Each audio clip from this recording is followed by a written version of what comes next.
Michael Waltz, just elected to be your congressman this past November.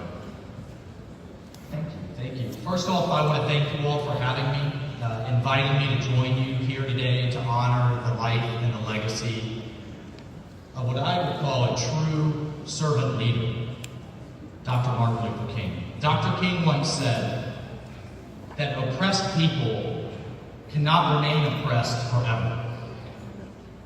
The yearning for freedom eventually manifests itself. I'm a Green Beret, Army Special Forces. And I've seen the yearning for freedom from oppressed people around the world. I've seen girls yearning to go to school in places where they're not allowed. I've seen people where they could vote for the first time in their entire nation's history. Thousands of years they've never been allowed to vote. And that first moment when they're allowed. And one of the truly unique beauties of America is that we fight for other countries' freedoms. We fight for those freedoms around the world. The motto of the Green Beret is De Oppresso Libere. And for those of you who don't remember your Latin classes, that's to free the oppressed. That's our motto. And we are the ones, Green Berets are truly unique in that we are the ones that learn local cultures, we learn local languages, and what we specialize in is embedding with local societies and then training them, training the community to fight oppression for itself. In the past, that was against communist regimes. Now, in this day and age, it's against oppressive terrorist regimes. But to free the oppressed, while that's the motivation for the work that we do overseas, it's also a motto that we should live by here at home. For too long, millions of Americans were oppressed right here. It was by a system that was stacked against them, by a culture that didn't welcome them, and regrettably by many of their fellow Americans. They were oppressed by a hateful ideology that should have no place in American society. And I've seen this all over the world with my own two eyes, where people are oppressed simply because of their tribe, or their religion, or their caste, or the color of their skin. And that's not who we are as Americans. It's been a long, painful, and difficult journey in pursuit of the ideals of our founding fathers.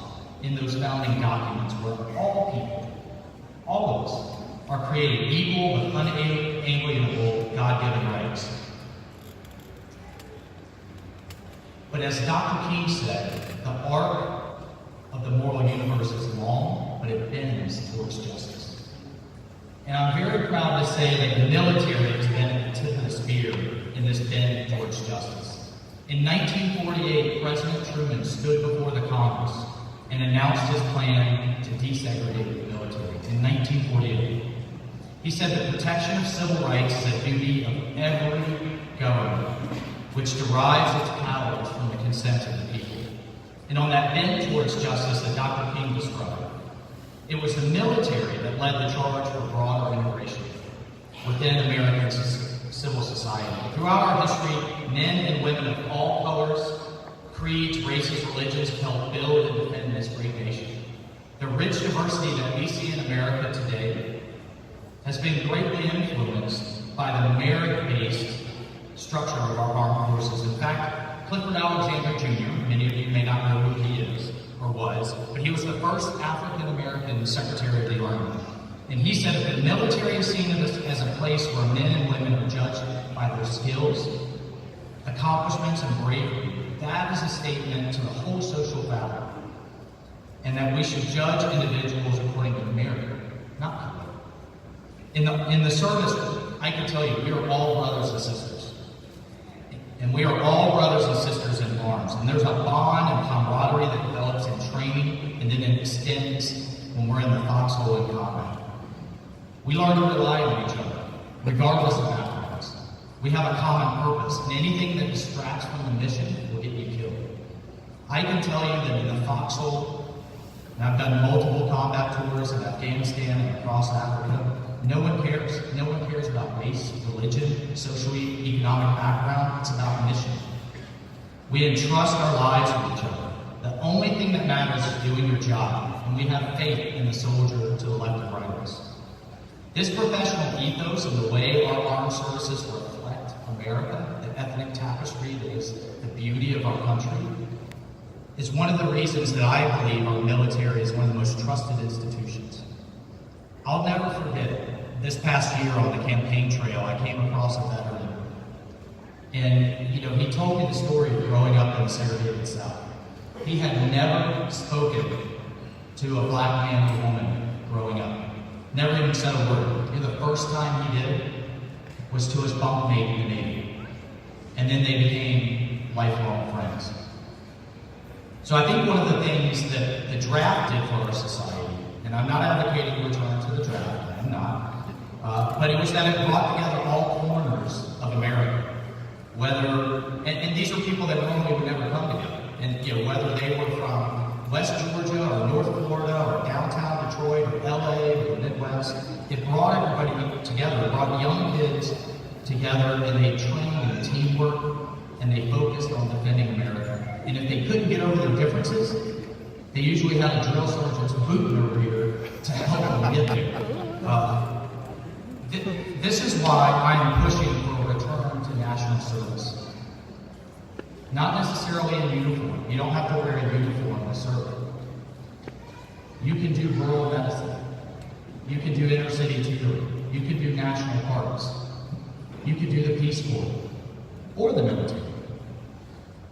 But what we need to think about as a society is how do we get our young people off the couches, off the video games, and out serving America again, and realizing not only the benefits to our communities and to our country, but to our society.